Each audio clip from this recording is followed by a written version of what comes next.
Talafalava Samoa. I'm Jack Ty Laban. For any competition, I'm all about speed, skills, culture, and of course, my Texas. Wa'ualia.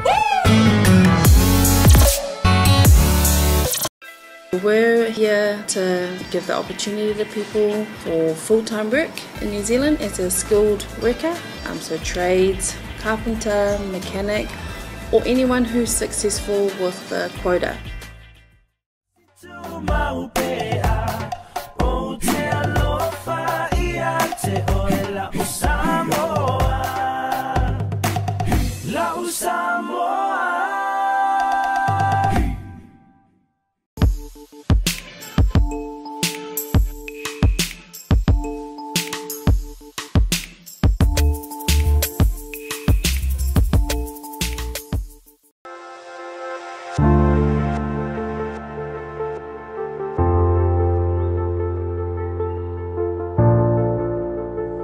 Fatalofa foi lau mai moanga Samoa whaafonga mai foi nei tu lau leaso. Fatalofa tu le nei foi vai aso fou wa amatalia ngā ruenga o whe au o tiutio lo whawhianga i le tātua tunu.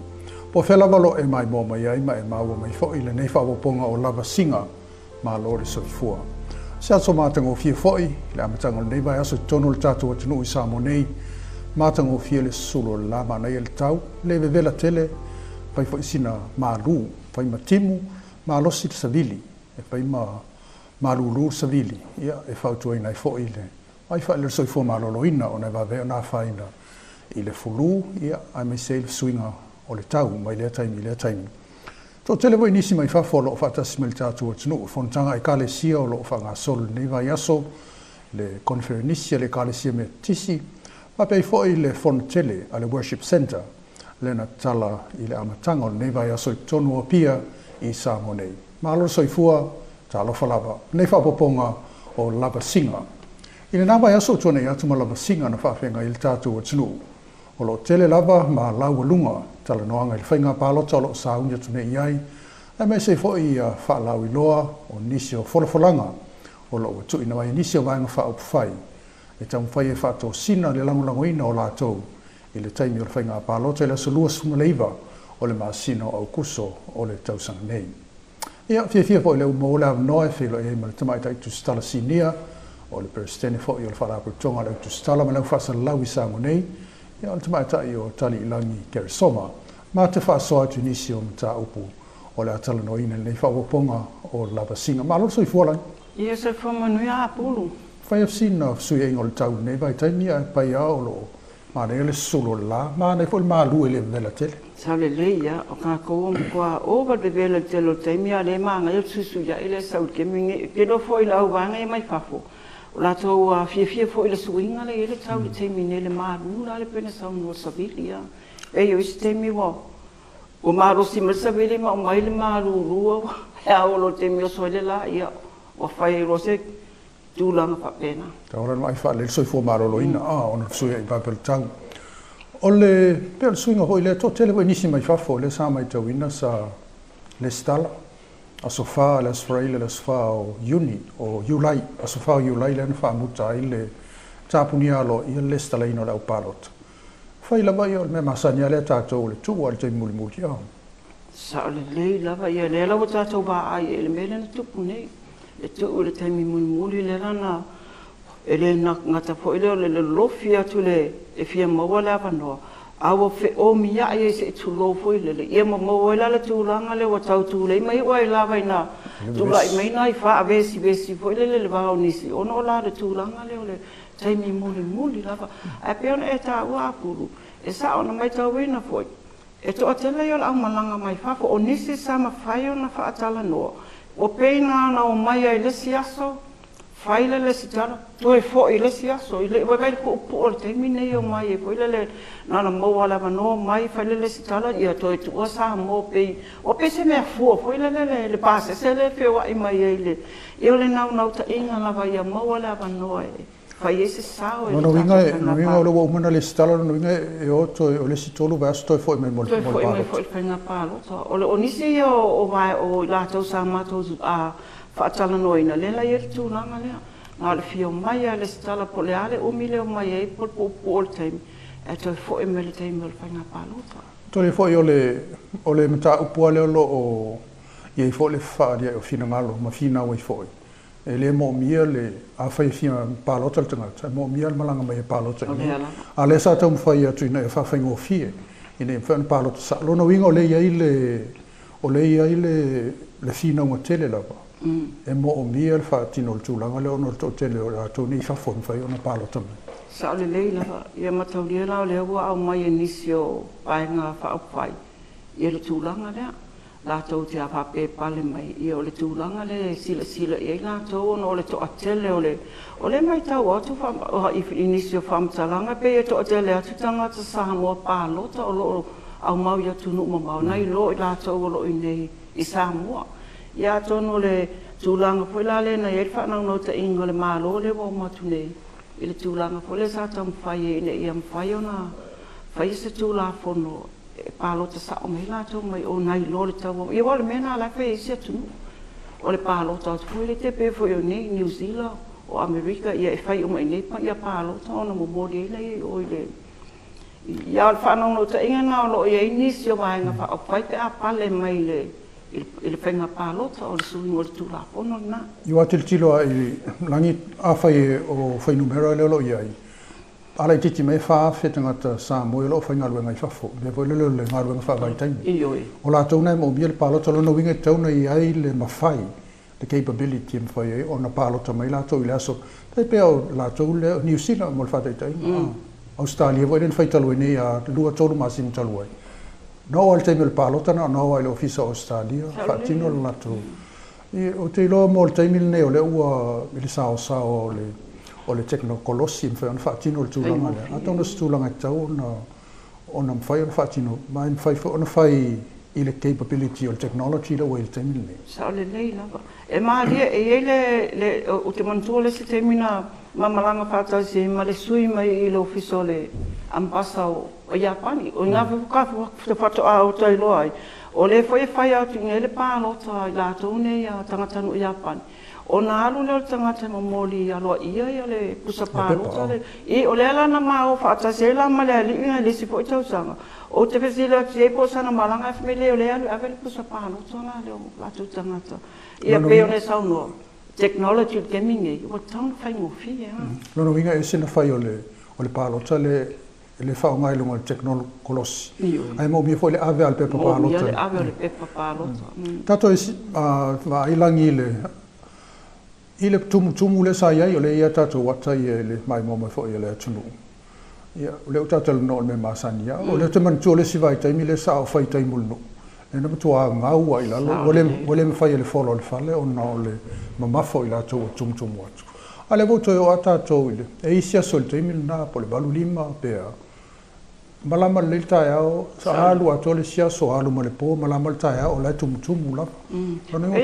Peo le painganga le sa iei na ua me e mai lau fliso painga pālota i funga lei. Ie le bai te mina ngā kua oi na le lei au, o tumu ai na. Ia le whinga tāna o le teimina, e le ngā tana timu le po. Ia wale minoi, e le ia masasing toi fialu e se wai me i loa. Ia lusi atoa ia le tūlanga. E maa lie na o le, wai aso le na o oto ai o le ofisa e momoli foi le tusi pala au li o le komisino whainga pālota. Das whareile. O to tele foi la le wata puni o. Ia le wato e whai me i munu. O le awa no. Ia o le tō mumu lava ua whai complain ua whaasea i le ofisa foi i le tapuni. Le wata al wha tapuni le whai to. A le tai e la. Ia o tūlanga fo le masani o tātou le na te le la wanoa le na ngā i toi fo i tua i le ofisa. Toi tu malo ma fio anga. Te le la wanoa le na toi te tala i na o toi whaanga solo i no fuanga fo i sa whatu solo ni taula. Ia peona e saunoa. Ia o le tū o lawa le teimi muli. I le tala fo i le a le tumu ia la ina i o mai kainga mu whapena. Whasia le malanga pea. Ia na. E wal whai numera le o tuina mai e le ofisa o whainga pālota. Tu sa sfuli maa whea le i ma whai ana le stalaina.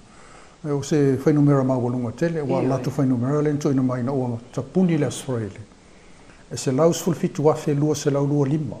La tau le o mai o na ona le stalaina tu sale ai valu so fitu pasene no wingo lai tau ai le sisfulu 2% le sulu sul 12% le stalaina de la famela to suli ma fele le stalaina lang pe o le situlanga tau no fate e foia famela to sulu afela to in na le stala fa online ai o le memali o le no fa pe o le tulanga na te tau na fa ngai le to tele o tanga tai fafo in io mai o fai ngofio o me le stala online no mai afai o me vo io o lo fidima pueata ai fai numero na mai le office of nga palot ile atosto se lo se la o tanga tai fafo na le stala online o le sfulu afele to tele o tanga tato wa no ringa pena ila o mai tau tu pena tuli il fai ngofio o le e fai online ana la tuale le to tu le ina sa o e po ele ata ma pe fai numero na le lo mai le office fai nga palo tala e pe fo le mai o nisi pe na ele i fai ele online awa ele mna no ta ing fo le i o mai la ine ya e wa o nisi o isi tanga tele i fai mai online mai fafo no mai sa wala to ine ele na malanga sa va nisi su ia la to wa le pamatai sa ni el pulenu o nisi sa mato tala no fa masnonga fole no mato no mai le tulanga na ina no mai ya po ele va o sa vai su el pulenu e fa mauni el matai me pa pena a pe sa wai la le tulanga na e lo no nge folinga mai lava o tato lava na le fa mai ngale online a pe o le si wa na tapuni lo ya le vai ngale sa fa tinoi pe o lava no le na tu fole tala mo la to ia online nga le wa fo le poe ata ma fai le fingerprints a la to la ia le fai ya se me ia le la no tuata ta puni ia le fai to ele fai no mo se ava no e na la to la ia na o atu e fi poe la ata ma fai le fingerprints le la no mo le ava no ia i wa per stulanga na le sa ma wo li potilangi wa o le sa ia o le stalanga pa pe no ia le mta pule o sui no o pule no o pe sola ele o te fa ma ni on la to tute na ma la to nga luenga ne tau na fai o te fa ma ni tanga ia sa le la ba sa ma to mai tau ina e ia la ba tuli manu sa ia su to mai tai ia mo fa te inga la o i la i vai mo fa ma i vai mo tolua tu sa o le sa ia la to ina fa talina la tanga ta fo e mai to no fi ma o mia la sa fa ma ni fo la ma tu a sa ia foi la nisi o lato o mai fai moli mau o fiu e tole le pule no ia a o mo pule no o le mo fo le suita mai ta ile e le fono na fai le matanga vai aso le no mat ne ia il matanga le ngo tina ma ta mai ta e pule no ma e o ma pule no o mai fo ne ma suita mai ta o le tau mo fai ngala bana le ia fa tala no fo le ta o le lato pito la au i o ngal le fa tino o i tona e matso ia sa mai tau ina fo ina le sa io nisi fo io suita mai tai ono le tulanga fo le o le la be ye la tau io ai le o i lopo fele o ia tangta palo e sa ili e la tau a uma e ona longo ye o ye no fonga ia la mato ye a mana o mia mato o mai ia e to la i tia la nisi no atu fo le fa nga ia la tau sa ye o ia nisi suita mai tai eu falo le fia tu lang foi le mai tau ino committee foi le o suita wa ia papele wo atu la wo le la o tu ia wo la sa o tanga tai o me fai ia le stala ia na foi mele na le ropo fea na ia pe ona le foi mai al tanga tai na tu ta vale te mai la tau o le foi na mai tau ina i se tasi le lua vai aso talwai na mau foi fa pe o fa malo sia inisi le saini inisi o pule no ai la tu langa le o fiu tuli le pule no ia le o mai lopo le atonu le sao o no le sao no i la tau i o le sa ia no fuanga i o sa fa mautu i la tau ia ai o le fesota inga o le fesota inga le alinga tupu le ai o le na tu la i mele mena o le sa i lio o pule no uma ia o foi se tasi foi i le tu vai maunga ia e so foi le pule no la no fo me sala foi le pule no lo le bana tau na ia ai la wa o sa yo tangata na le no toi foi mai le pule no ai o le tu langa na apuru ele asa se teme fanga pa lo tama tu la mele mena le foi na tu pul pa lo to le lo ta si le nai wana le fai no nisi suita wa Ia wa le te mantua ia tu malo na le mfai na le sui. O fiu I tuli pole no la tu. E sai ni le pepa le sui fa tu le sui fa tu le e wa le te minta puni ia o le mo le mano o le na sui tau ba. Ia e ile lang ia salo tau pen avel fa malo ile fionga le komsina le fionga tole forma la tu tanga luenga ile ngaluenga telo se fai numero matango filo tula mai se laus fulu fitu wafe la tole wa umana le stala o telo se fai numero ma se laus fulu fitu a polo pe se lau ma le lua se lau ma le lua fe to se laus fulu fitu la fa inga se lau ma le lua fe le wa umana le stala ia le la fai il fitinga mo le tatou malo fo e ao na mau e tusa o le fina ngalo le tatou tunu o le a fatinoina. Ai ale mta pule langi o te papa I pea ai. Ona le folinga mai o le sa tau ave lau li poti talu ai. Ba sole ntene. Sfulu walu wafe tanga tele le stala ina il taimi le ana. Pero tasi le aso tupuni. A le lau tupuni sa o a fika tu ai. E sfulu li mafe tanga tele I. O le lau te fisiringi e lo mafofo. E sa o el numero le pe ono. Ai mai se ai a fai ta te toe foi. Wa le fai numero le pe a mai le il fai tau a fai ma le census le fai lua felusutas. Hallelujah. A fai e sa o le fai numero le ia ai mai se o e ma o le fai tau mai le. Ele fai tau ile census le o le lua sumaltas.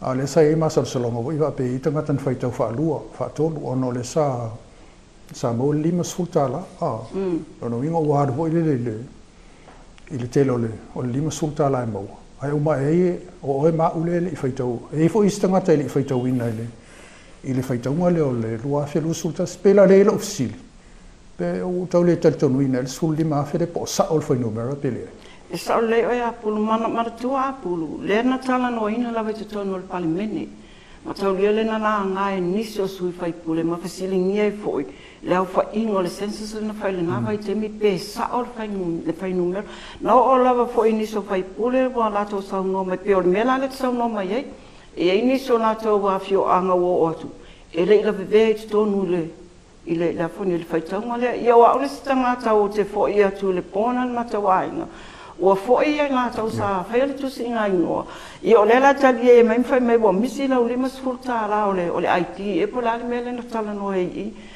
ona a tusi alo no le census o mo lo lim o ala le stangata o te loe le la ve to no le census le na fati no ile lo a sa le lava e o mai lava le termine o lo officialing ia le moni o le ele o ila le tato o officio fanga palota ia o ile officio fanga numera o ila le o officialing ia ile tulanga le e o sa o ia fa mau lo o mai ia mai tau e le la to wa tu silena launch le loto sanga talwai na mai la io le tu sinale foi lo tata to fa ngaina ia asau ia tu singale na mai documents al UN e fai asi o numero ia au mai vole lo na pole atonu le tulanga a le fisiling ia le UN o numero mai il tata officer ia le fua tu ile na to document le na launch e le tu sa ia fai numero ia matau foi langi o le sa aua ia tu le fasisilanga o le tupe voi le tupe le na tongil nupi fa le sa fasisila ia le administrator tupe wa ta sile vai ngale la ve le sosu nga poi le forensic audit o le faitaua fa ile ma lima sulta la le na tongi sale ai folinga mai le o mai le sosu nga le pera ia o le saunuanga na le forensic minister tausi tupe o le wa mai ele sosuenga ia malawi lumor kapeneta ia li potil temne ia tonu le o tonu mau na fala mi lo mai le na fiong ia sa ole le ia o le tu le situ langa na lo o no tonu sosuenga o le IT mo le misfuta la IT le sa tu for na vai temi ia tonu le o tonu mau ai mo stali mai le na le tatoli poti ia malo ia ave pele malo le fa malo ma le fa ftai le fionga le komsina le fionga ia tole fo ma la tu o fenga luenga mo nga luenga tele le ua le lan fa sila mai na pole mai o tapuni o lola le la fa nga solo nei la le nga luenga le officer le to so ina to po sa o mo fa mo yo le la sila o fa ungo le masina ne o yulai io tu ina mai lo tu le final le lola le la fatino le palota mo tu malo o mai lima sumertasio le tatu atunu Ia ono le tātou anga atu lola le whainga pālo te le so. Lua sumule i bole o le masino au kuso. Ia ato e taliu mai, ia ona tātou se atu le ile simta upu. Ia o le tūlanga lea i le ta upu lo tūlai mai le whaavesi le wao le fionga le whangaftalai whapei fo i le palemene ia ma le tūlanga o lo ta oto i le finangalo o nisi o whaululunga o matanga luenga le malo ia whapei fo i ma le malo tausi o lo i nei. Samoa's natural waters are special. Something goes in there, comes out different. Natural Samoa water, the taste of nature in a bottle.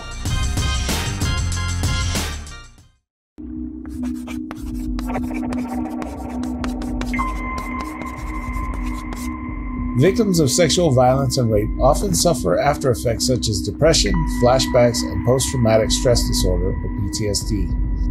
Post-traumatic stress disorder is an anxiety disorder that can result from a traumatic event. Living with PTSD is challenging, but learning more about the condition might help you to ask questions and find the help you need. To learn more, visit our website at www.asalliance.co or call 684-699-0272. Ia malo so I fua lau toi taliu mai le tātou polkalame o le lava singa whaapoponga I nei fo I vai aso.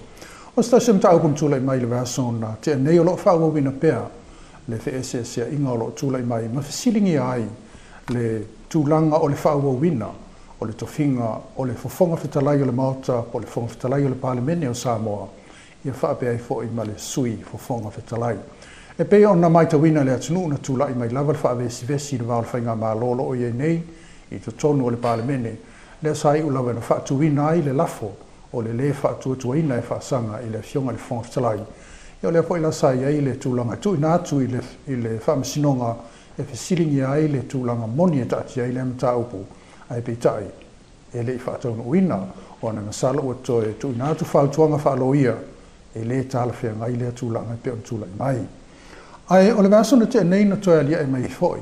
Ona ua tusi atu ia le matanga luenga o tupe, le whaululunga o le matanga luenga o tupe, ilona tūlanga o ia o le taita I whono o a seta le malo, I le whongwhitalai ma le sui whongwhitalai.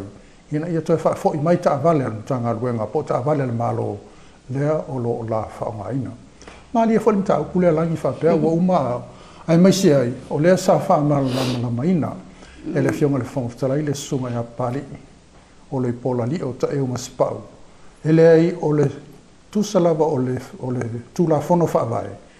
A whaata ape le palemene e whaawau lava le tofinga o le whongwhitalai ma le sui whongwhitalai. E tusa ai o le whaavae o Samoa.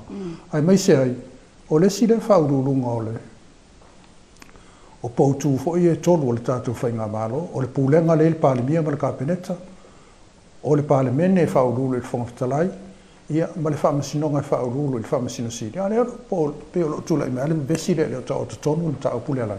Ai sawa, manino yo le tusi ala na fionga le na o mai. E le ngata fole le na whaamai o I o mai ia wai lain o tūla fono. E le ngata tūla fono fo I leo le tātou whaavai. Ia o tūla fono fo I le popol se tonu le palemene, le privileges ma me whapena le tonu le palemene. Ia, o nā lai whaamanino mai ai nā ila na fionga ia tūlanga nei ma le tūlanga whoilele e le te tāwai ona whesopo ai ia pūrenga o tūmu nei tōru. Independent lava ia le palemene ia mai tau mai o le tau mantua tuli apuru. Ina wata ape ia le palemene le paya inga le na umatu nei. Ai palemene tonu ia le whasi le lu oro tasi. O le lava sa whaonga, lava sa tung, o le sa ave ma whonga pitalai nā taimi la fionga whai a tole a fua whaapisi. E o le lava sa ngā rua, ia le whawau, ia o le whawau nā lena, ia le na pule le na tapuni ei, ia le na loka ia whai tuto o le palemene. Ai whaatino I whako, ia o le lai whaamanino mai lava I la fionga ia pali, po sunga le pali. Ia le mai o ma le tūma oti o le pule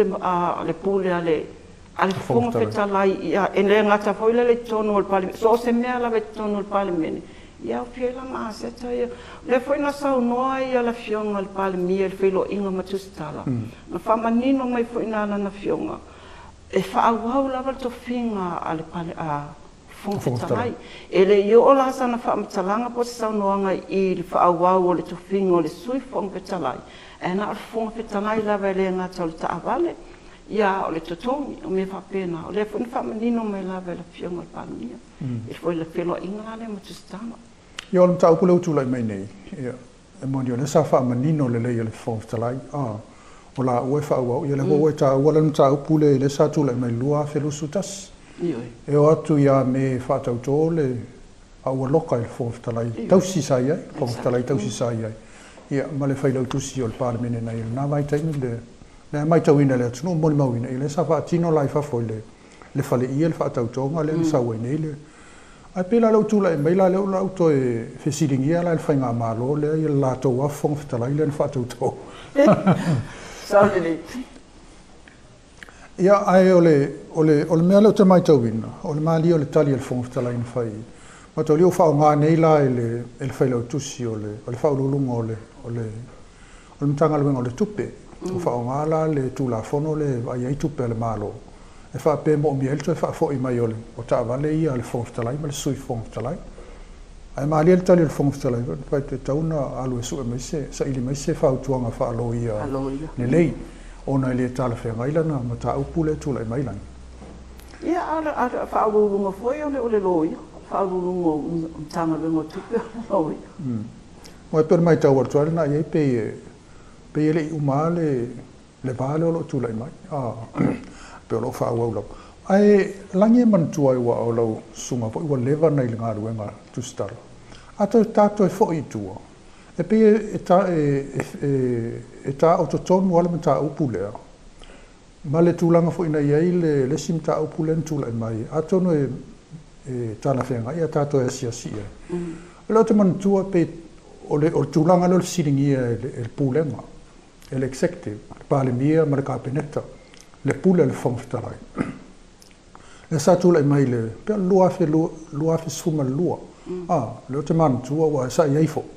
Le na vevesi fo i wofa la tu le pule malosia le pale mia mal kapeneta e tala i lalo le falfono tu wai fo i le alta tu no nei o e man tu langa le la sa le ia le wo mana tu atu o le tausanga na lua o sful lua a ta pena ia sa mo fa mana tu no le limas fu tausanga te mana tu le taia o le a pulu o en wala o tu le na le no wo o le pale menu taia na a tau no o tu lo mana ta vale an tanga luengo o sisi o manga.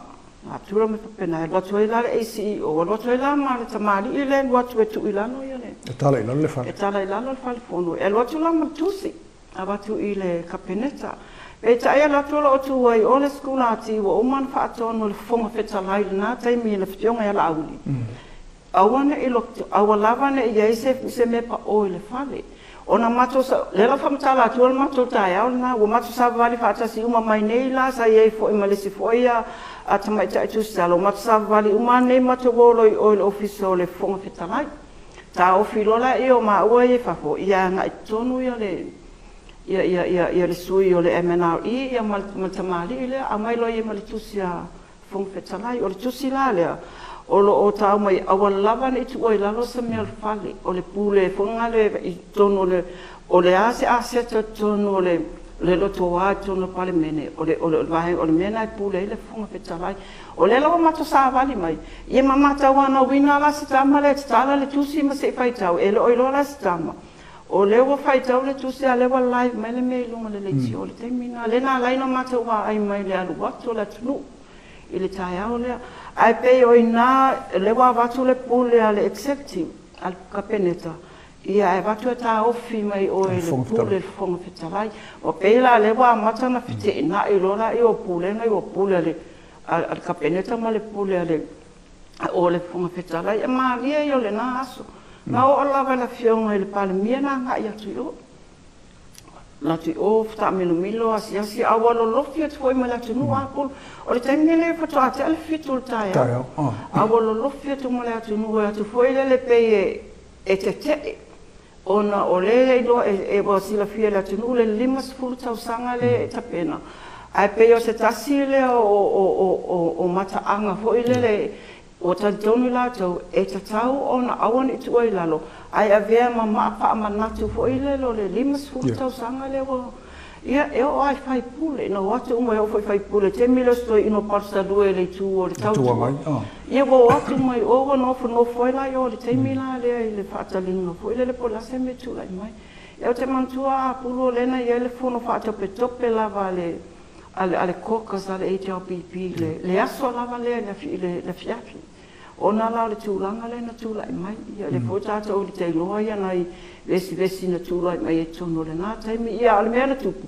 na umai a ia peina lolo ia i le kapeneta ai whaawau lava ia le poloa inga le na umai ia le whongwhetalai le nāso Ua alo te manu tualangi o le sa o na wala au le mai ale fono o le kapeneta ia ua o le fina ngalo na avatu o le pule o le kapeneta o le atala i lalo le whalifono tuai ai sau le fina ngalo le whongwhetalai le ai le pule o le kapeneta o le whalifono ma mea uma o lo i lunga o le vaenga le olo iai le palemeni, le lotoa ato o le palemeni.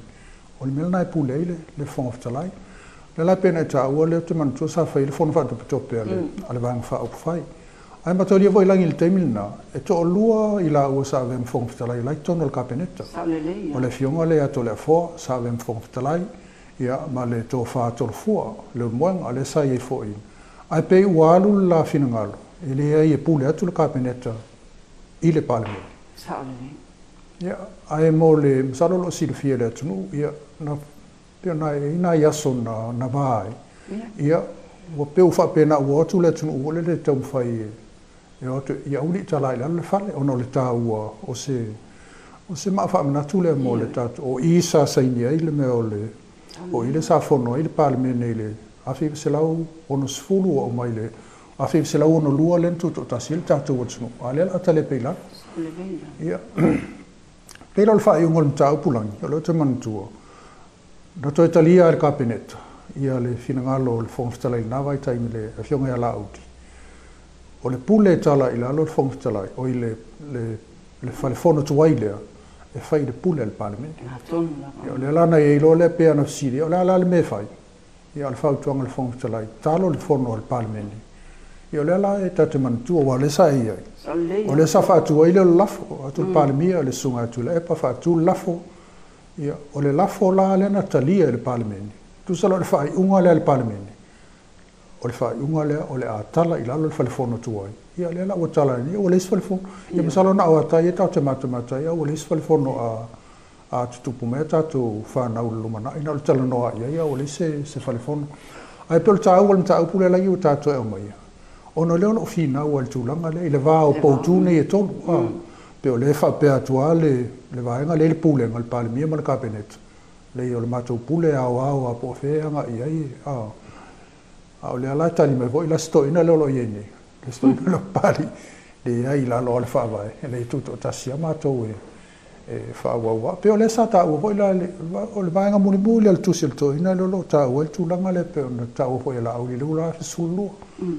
O mea uma lai tonu o le lotoa le palemeni.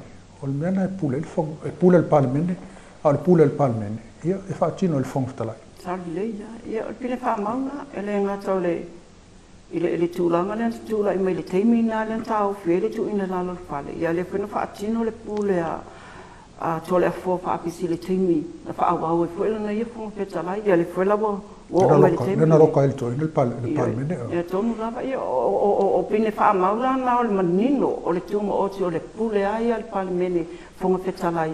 O ame tonu le lotoa, tonu o lo i tonu le palemene. Ia e mautua ia poutu ia tonu. E le vaenga sa ta ua foi le whapea.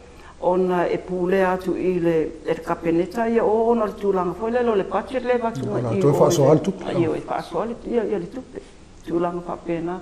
E o te loa le na whaamanino e le tai whono le vaenga whaupwhai a le whaasi le whilo inga foi le iaso le. Ia matau le foi o le sunga tai whono na avea foi ma... Sfuru tau sanga whongwhetala. Ia mau ia tonu ale na tupoi le mele ia le tuuina i lalo le motu whono. Le whaamanino mai e lauli le tūlanga tonu lava le o le abatu o le budget, o na pule lava le o le palemene ia ma le whongwhetala i whaatinonga le whaasoahino le nā tau patu. Hei nei mta upu tu ngā na mātou mai tau I runga o penga te whailangi le lava I aso. Tu langa lava nei o le wheso poai o pūlenga. Ma mai tau wai tu langa o le manino lava o le matawhai oi ma le tu langa ngatai I le pule a leisi matanga luenga I leisi matanga luenga. A mātou vai ai fo I tu langa nei e te tau lava na whesiri ane whesiri ifo. Langa ua manino tu la fono ma whainga vai lima te ina I le wafa whenga iai. Mai se lava le pule whatau ngai, pule ngāru rue whatasi, le wafa whenga iai o le pāle mene, whamisinonga, ea ma le pule whatonu. Peitai, ia ua wai lava I tūlanga o whetusia inga ma mea o lo whasolo. Ia ua iei nisi o la tau mātou te maitau atu. Ele o fai taua le leile me ngata I le pule au, le pule pō, ma le tai le ele. O mato mai tau, ia o le mesiri ma le tāua o le nā ua wha malama mai ele. Fai lau tusi ao ao le pāle mene ona fo I whaiva ma ona tiute. Ia matula fono o rima teita I nai le tūlanga o le wāwha whenga iai. O le pāle mene, ia ma le pule whatonu. E leo se nganga ina ia whai se whi naunga tātou tele mana o mia. Atona tā ua vaenga I langi me se le sata iai. Le sata mori mau. Ai pe o leo toi langa mai fo nei taimi lua fe sulua, ai leo toi langa mai lua fe lusu ta sul tom tau sang. O le mata upo ai tas. Ai pe o me fo sata tilo il fa solonga mel na taimi le pule ngale chapi pipe o nei fo le fa kunga le o sa o pe o parliament.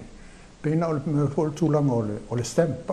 No to stamp ia tu la fono ma me e una ia tu ma fa tu atu le malo ai o pe o ma o la loilo na tu langa ai mai so la to o ta to fa te malas e tu sa le la to o po tu o le ta tu ia la lo ta tu anga ia tu palo talang te le foi fol langa o fa ne vai tai le to man tu o le so nei o la so to la so sul o le masino yu lai e fa pe o le na fol mai o la Pasi sila mai fo il te fono ale fa tu ele to sa mo ta siola fa la lo ella to anavatau ia salo se Italia po fo fol flanga la tu na mai pe o le uta to lo te mini fol flanga isi ma fa up fai ple pe o la te mai to watu li poti va pe le sa fa filo inga le cha pipi mai si tu malo le person tene ala no te va to le fol flanga le o sa pe la fa se awala vole le alu mo mo ele no ule a fangalo ia bana foi nei na folfolanga ono le fai o mai folfolanga mole fai ma palot sa le ia ia le ngata nga ala le awala papa le nga I o le motutele sala fai te mana tu ala awala papa le ia se tasi foi o alo le tunu o le bana mau tu pai o ia foi sala ve le team foi le au designing o awala papa te tele ina tu pai na o me la vai nei ma le design mana o design ngam na o fo le ani o le na whainga malo le nā taimi ia na watu ai le talia ina ele na vai taimi ia le na le fia ia lai o sia fo I tama na mana ia o le matutal noa ma mato mata ai le design o le lai ma lia fo le o lua ne vai aso au te I out of the blue ko mo mela email ia la le pape mai ia na ko manga o fai merka ko te papa ko ela are you part of the plan I atala ia fai mai I'm coming over to sala le la saule tamana I o le la o fa tu o ina la tra mela design I atapa mai se I po la tala to ina ia le lo le tisa o masa salo ne la ia le lo po le design le la fa ngani na I sa wai io o le awala papa I sala fai ia o le tano le fa pe anu I fangalo ia ai le to tele ni so fangalo pa le se population of fangalo ia le ni te wala te vai atu inisi o le na foi tu fa pe ai ana mai le na ono 4 million na fa tino ese si mea ina I lo le tano le tawa watu I ia ta fangalo foi le setasio tu ma lo le awala ia aton mo le tali le mo la to o se tano pa apem fa o ngai la to ile Pauale ole alla papa le mo sa vai wa te batu le o se te male mai va fo le pe fast full miliona e limus full miliona. E va pena fast full minute le le sa vai to fo mai. Lo winga la fa la wala papa le yo ole o ngala va. Ole o ngala va pe fa le va wala papa ia tato tapsi ia to no fo yo look forward mo tanga tel va. Ia o tulanga na o ma se no o sa vai te le na ia ngi sa vai. O te lo la fa mama venga le pa ale ile tulanga ko fumlanga ina le motu. Ia ole vai aso nei foi lo te fa longo e fa la wilo e foi le na bata wa le vai ngale le sa mo i mai tenga. Pati se tanoanga foi mal fa lo tusi le na foi vai ngale la fa le vai aso nei fa la wilo e foi le na to le rato fofanga na wa ia termine. E fa felto parti la o te la bel parti le o le tu mo pule le te ia. E le tau o tu ma tau ana ba tau ia la ba te me fa la wilo fa la wilo le ma tau ana ba tau ni te o i lo mo to te le i lo te me fa ti no. Ia la ngol vai te me nei sa mo la mai mo nga ma la fa fonga. Ia o le la o lunga la vai tal no ngal tu la ngalo ia le fa nga palota ia ma le tu la ngolo il fina ngalo ma fu fonga tu ma mau a vai ma fa au fai ia le wa ma tan fa lau loina ia ma fa le foi fina ngalo ta tu what's no ia lo ma le fa nga filinga pe la von fa lau loina le o le pule ia mai e ta tu sa mo o e ala le ile tau parota sa loto e fili ai le fa nga malo tau te fina ngalo ia ia sa mo i le silima tau sa ngole aso ai nei ia al fa ngol na le fa ponga o le lava singa mo le nei fo ia mtanga o le vai aso si tato ni fo le sfa poponga ia o le uport malo mo isvai ia o tala na si ma to mo tsumo le ia so manuia tele tato to felo i per